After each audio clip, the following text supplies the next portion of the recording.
qui me donne en fait de tenir debout devant vous. Alléluia. Shanderebo Sata. Et deuxième personne que je vais remercier, c'est notre pasteur, le pasteur Huguen, notre papa, notre père spirituel, qui prend le temps de nous enseigner, qui prend le temps de nous conseiller, qui prend le temps de nous faire croître dans la parole, qui nous pousse à connaître et qui nous pousse à sortir de nous-mêmes. Alléluia. J'aimerais le remercier pour tous ces sacrifices qu'il fait par rapport à nous. Chandelebo. Merci à ma coéquipière. Merci d'avoir ouvert le bal avec puissance. Rima Chanda, et cette année ne va pas se terminer. Je sais qu'il va faire encore de grandes choses dans ta vie. Rama Shakarebo Soto. Et merci à vous qui êtes là. Et merci à nos internautes qui suivent. Rima Shakarebo Soto. Je ne sais pas si la sœur Auréline est là, mais j'aimerais m'entretenir de femme à femme après avec elle. Rebo Shakamane Bébé Sota. Alléluia. Donc comme je l'ai dit, le thème, le grand thème, c'est la plus grande nouvelle de l'évangile. Et nous sommes dans notre 3e épisode. Alléluia. Et hier, nous avons parlé du sous-thème qui était « Tout est en lui ». Et quand nous disons que tout est en lui, nous disons que tout est en Jésus. Pourquoi? Parce que nous n'avons plus besoin maintenant de vivre selon l'Ancien Testament en disant Jéhovah Jireh, Jéhovah Shammah. Nous prions dans ce sens-là. Nous n'avons plus besoin de cela parce que tout est en lui. Tout est en Jésus-Christ. En rien d'autre, en personne d'autre. On n'a pas besoin de rajouter quoi que ce soit. On n'a pas besoin de rajouter un nom quelconque. Mais tout est en Jésus-Christ. Et aujourd'hui, je vais entamer la deuxième partie de ce message avec un sous-thème. Et je sais que vous allez aimer ce sous-thème parce que moi-même, quand je l'ai reçu, j'ai dit waouh. J'ai dit waouh. Le sous-thème que nous allons entamer aujourd'hui, c'est le nom de Jésus, votre insigne d'autorité. Je répète, le nom de Jésus, votre insigne d'autorité. Ici, quand on parle d'un signe, on parle d'une marque distinctive. Et quand on parle de marque distinctive, je vais donner l'exemple, si on voit un policier dans la rue, on voit qu'il a un badge, une insigne. Donc on arrive à distinguer que ce policier-là, en fait, n'est pas comme tout le monde. On arrive à distinguer, en fait, qu'il n'est pas comme tous les gens, en fait. On arrive à voir ça. Voilà pourquoi le nom de Jésus, votre insigne d'autorité. Et autorité veut dire quoi? C'est celui qui a la domination. Quand on parle de l'autorité, on parle de la personne qui a la domination. Donc c'est-à-dire que par le nom de Jésus-Christ, tu as la domination. Par le nom de Jésus-Christ, tu domines sur tout ce qui essaie de te dominer. Par le nom de Jésus-Christ, tu as le pouvoir de dominer là où même d'autres ne dominent pas. Alléluia. Et si mon frère, le serviteur Jérémie, peut prendre notre premier passage d'ouverture qui est dans Jean 14, 13. Jean 14, verset 13. Et tout ce que vous demanderez en mon nom, je le ferai afin que le Père soit glorifié dans le Fils. Tout ce que vous demanderez en mon nom. Le nom de qui? Le nom de Jésus. Et on va entamer le premier point ensemble qui est le nom de Jésus n'est pas une formule religieuse, c'est votre insigne d'autorité. Je répète, le nom de Jésus n'est pas une formule religieuse, mais c'est votre insigne d'autorité. Donc le nom de Jésus est devenu le moyen par lequel tu peux manifester ton autorité sur terre. Le nom de Jésus est le moyen par lequel tu peux exercer ton autorité sur terre. Le nom de Jésus, ce n'est pas donc une formule comme on l'a vu. Et quand je dis formule, souvent on a beaucoup entendu ça, surtout au niveau de nos mamans, dire au nom de Jésus à tout va. Mais tu n'es pas conscient en réalité de ce nom qui t'a été donné. Donc le nom de Jésus n'est pas une formule magique. Et le sous-point que je vais prendre et que je vais aborder avec vous, c'est il représente tout ce que Jésus est et tout ce qu'il a accompli. Je répète, il représente tout ce que Jésus est et tout ce qu'il a accompli. Donc il faut comprendre ici que lorsque quelqu'un a accompli quelque chose en notre faveur, nous en devenons bénéficiaires. Nous devenons bénéficiaires du nom de Jésus. Du nom de Jésus qui a toute autorité. Du nom de Jésus qui a tout pouvoir. Du nom de Jésus qui a toute capacité dont nous avons besoin dans notre quotidien. Et voilà pourquoi, du fait que nous bénéficions de son nom, donc il nous accorde tout par son nom. Parce qu'aujourd'hui le nom de Jésus marche avec chacun d'entre nous, nous avons droit à tout.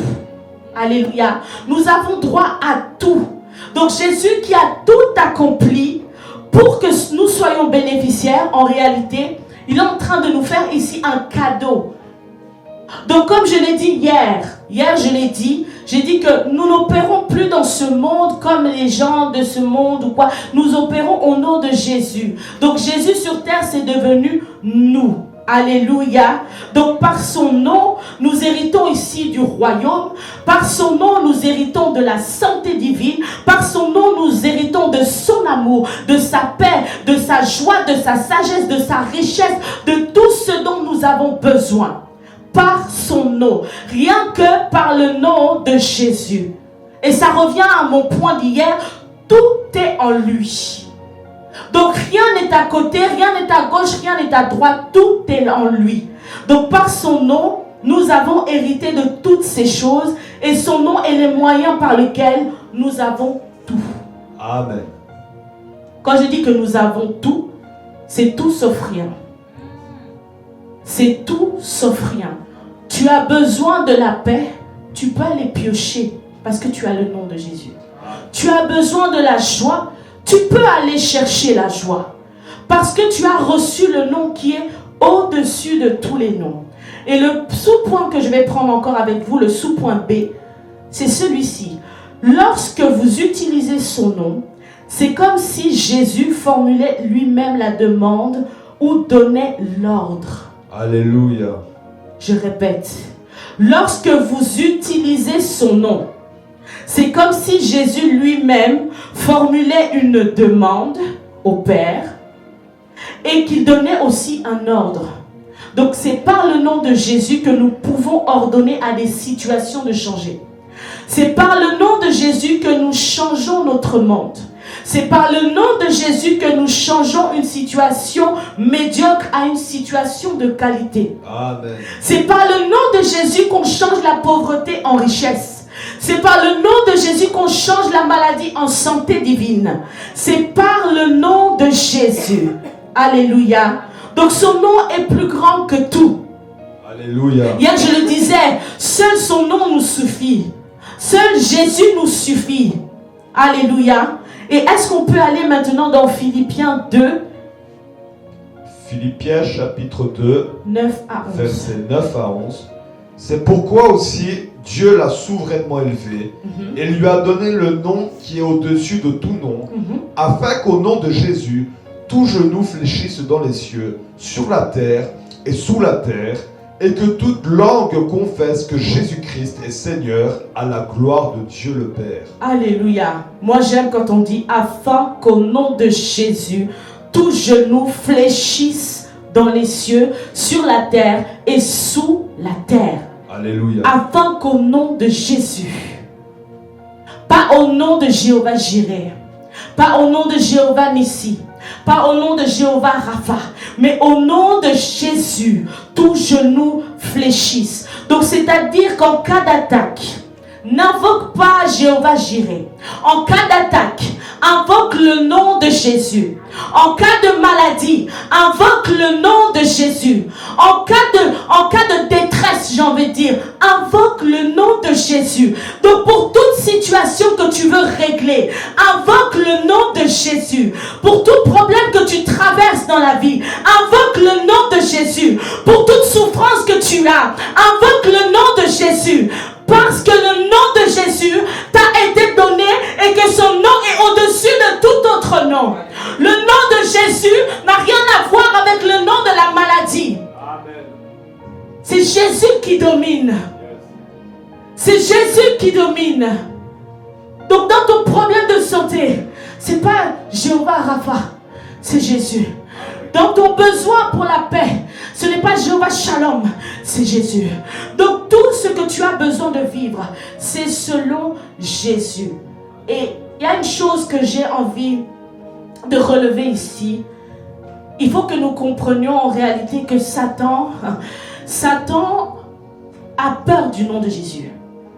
Satan a peur du nom de Jésus. Satan se soumet au nom de Jésus. Satan craint le nom de Jésus. Donc pour te montrer à quel point le nom de Jésus n'a pas juste de la valeur, mais a une puissance. Pour toutes tes situations compliquées. Donc si Satan se soumet, c'est qu'il reconnaît quelque part le nom de la personne qu'il a en fait vaincu. Qu'il a vaincu, et où ça dans son propre territoire. Quelle honte! Quelle honte! On arrive à te vaincre dans ton propre territoire. Donc en enfer, Jésus l'a vaincu. Jésus l'a vaincu en enfer dans son propre territoire. Alors à combien plus forte raison que ce nom-là doit marcher avec toi en toutes circonstances. En toutes circonstances. Lorsque tu as Jésus, j'ai envie de dire à quelqu'un, tu n'as rien à craindre. Lorsque tu as Jésus, tu ne peux pas t'inquiéter. Lorsque tu as le nom de Jésus avec toi, tu ne peux pas vivre dans la souffrance. Lorsque tu as le nom de Jésus avec toi, tu ne peux pas vivre dans la pauvreté. Lorsque tu as le nom de Jésus avec toi, tu ne peux pas vivre dans toutes ces choses que le monde essaie de te faire croire. Tu ne peux pas vivre dans la négativité lorsque tu as le nom de Jésus. Surtout la négativité. Alléluia. Donc le nom de Jésus qui nous a été donné est un danger pour les démons. Le nom de Jésus est un danger pour les démons. Pourquoi? Parce qu'eux-mêmes reconnaissent l'autorité du nom de Jésus. Et il est temps que nous, en tant qu'enfants de Dieu, on puisse réaliser que son nom, c'est pas un nom comme les autres. C'est pas un nom juste comme ça qui t'a été donné. Non. Le nom de Jésus doit être au-dessus de tout et c'est Jésus qui doit triompher dans ta vie. Si on peut prendre Colossiens 2, verset 15, un verset que j'aime beaucoup. Colossiens chapitre 2, verset 15. Il a dépouillé les dominations et les autorités et les a livrées publiquement en spectacle en triomphant d'elles par la croix. Il a dépouillé les dominations et les autorités. Alléluia. Il l'a dépouillé. Donc ça veut dire que Satan face à Jésus, c'est rien. Donc ça veut dire que l'ennemi face à Jésus, en réalité, il est nu. Il a été mis à nu. On l'a fait défiler nu. Je ne sais pas si tu réalises. Et des fois, on a des situations qu'on traverse où Satan, il essaie de nous intimider. L'ennemi essaie des fois de nous intimider par des situations, par des problèmes de finances. Oh, j'ai une facture qui est trop élevée. Oh, il essaie de t'intimider par ces choses, mais en réalité, il faut savoir que le nom de Jésus est le nom qui peut régler toutes sortes de situations. Toutes sortes de situations. Jésus est le nom qui nous a été donné, avec lequel nous devons vivre complètement notre vie. Dans la totalité. C'est pas tu dis au nom de Jésus et après tu doutes. C'est pas tu dis au nom de Jésus et après tu dis mais cette facture là quand même. Ouais, au nom de Jésus, mais non. C'est pas comme ça que ça se passe avec Jésus. Lorsque tu as le nom de Jésus, tu dois marcher dans la foi. Lorsque tu as le nom de Jésus, tu dois marcher avec assurance. Lorsque tu as le nom de Jésus, tu dois marcher avec la tête haute. Une facture ne peut pas t'intimider. Un manque quelconque ne peut pas t'intimider. Tu vois afficher 0,0 dans ton compte bancaire, ça ne peut pas t'intimider. Et tu ne dois même pas t'occuper de ça. Tu dis simplement, ok, là je vois 0, mais je sais que je suis riche. Là je vois moins 600, mais je sais que je suis riche. Je suis riche. Alléluia. Donc, il nous a donné le droit légal d'utiliser son nom. Il nous a donné le droit légal d'utiliser son nom. Qu'est-ce que c'est qu'un droit légal? C'est un droit qui est reconnu. Donc en tant qu'enfant de Dieu, lorsque tu utilises le nom de Jésus, les démons doivent fuir. Les esprits doivent s'abaisser.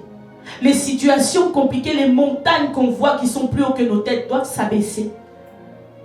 Tout ce que nous voyons de compliqué autour de nous doit s'abaisser.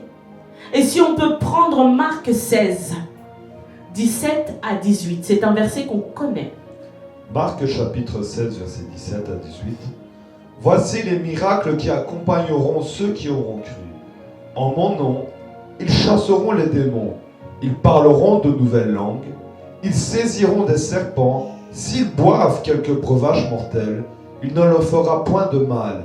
Ils imposeront les mains aux malades et les malades seront guéris. Je reprends juste le début. Voici les miracles qui accompagneront ceux qui auront cru en mon nom. Donc ça veut dire que des fois, on peut être dans des situations où on dit au nom de Jésus, mais on ne croit pas.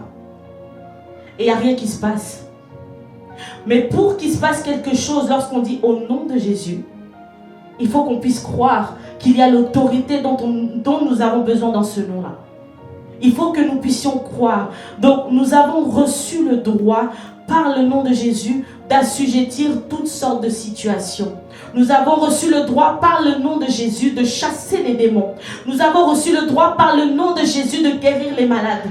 Nous avons reçu le droit par le nom de Jésus de remettre toutes choses dans l'ordre. Nous avons reçu le droit par le nom de Jésus-Christ de créer même ce qui n'existait pas.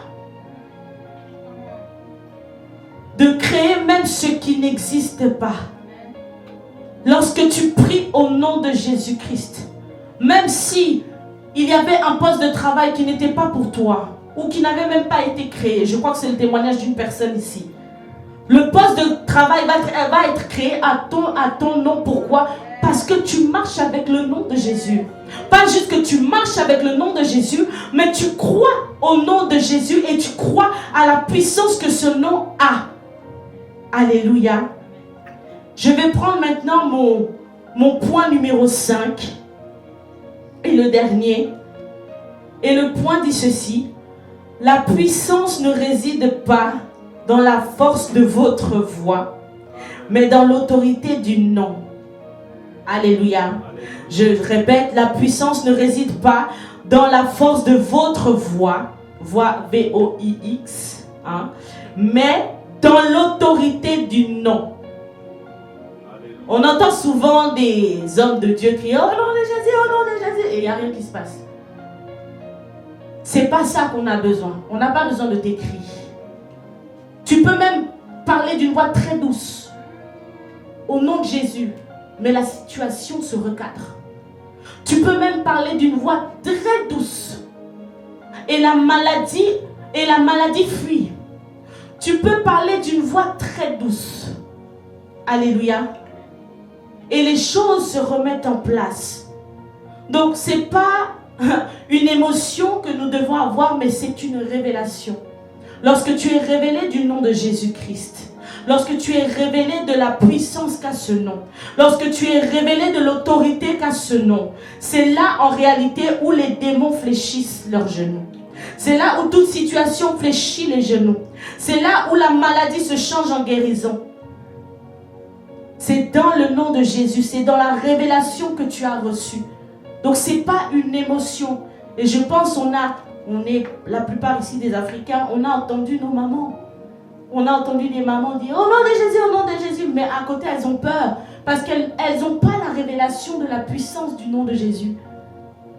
Elles n'ont pas la puissance de la révélation. Elles n'ont pas justement la révélation de la puissance du nom de Jésus. Et lorsque tu sais que ce nom... Et lorsque tu sais que le nom de Jésus représente ce qui représente, et qui tu es en fait pour lui, c'est là où tu parles avec audace. Et ça produit du résultat. On ne dit pas de crier, mais on dit parler avec audace. On ne dit pas de crier à tout va pour que les murs entendent, pour que les voisins soient même dérangés des fois. Non, mais on dit de parler avec audace. Audace veut dire quoi? Avec assurance. Mais l'assurance va provenir de la révélation que tu as reçue du nom de Jésus. Et rien d'autre. Alléluia. Si on peut prendre Acte 3, 6. Acte chapitre 3, verset 6, pardon. Alors Pierre lui dit, je n'ai ni argent, ni or, mais ce que j'ai, je te le donne au nom de Jésus-Christ de Nazareth, lève-toi et marche. Alléluia. Ici, on voit la puissance du nom de Jésus en action. Ici, on comprend que cet infirme de naissance, avant même de rencontrer le nom de Jésus, donc il n'arrivait pas en fait à marcher. Il ne pouvait pas marcher, il ne pouvait pas tenir sur ses deux jambes. Mais lorsque le nom de Jésus a été prononcé avec audace, c'est là où ses chevilles, où il a pu se tenir droit en fait sur ses pieds et commencer à marcher. Et c'est là maintenant où les gens vont voir autour de toi que tu es un témoignage vivant. C'est là où les gens vont voir que tu es un témoignage vivant. Et la guérison a été instantanée. Et la guérison a été instantanée. Alléluia. Donc on utilise le nom de Jésus pour changer les situations, pour vaincre la peur, pour imposer des choses, des ordres, pour faire grandir nos finances, pour guérir les malades et encore beaucoup d'autres choses. Donc ce message en fait c'est juste pour faire comprendre à quelqu'un à quel point le nom de Jésus est indispensable dans la vie de l'enfant de Dieu. Le nom de Jésus est indispensable dans notre vie. Et je vais terminer par ce verset dans Colossiens, chapitre 3, verset 7. Colossiens, chapitre 3, verset 17. Et quoi que vous fassiez, en parole ou en œuvre, faites tout au nom du Seigneur Jésus, en rendant par lui des actions de grâce à Dieu le Père. Alléluia. Donc ici, on doit comprendre qu'on doit vivre dans et par la puissance du nom de Jésus. Donc dans toute ta vie, tu dois faire du nom de Jésus ton allié. Dans tout ce que tu fais dans ta vie en réalité, tu dois associer le nom de Jésus avec toi. Alléluia. Et notre symbole d'autorité, c'est notre emblème en fait de domination. C'est notre symbole d'autorité et notre emblème de domination.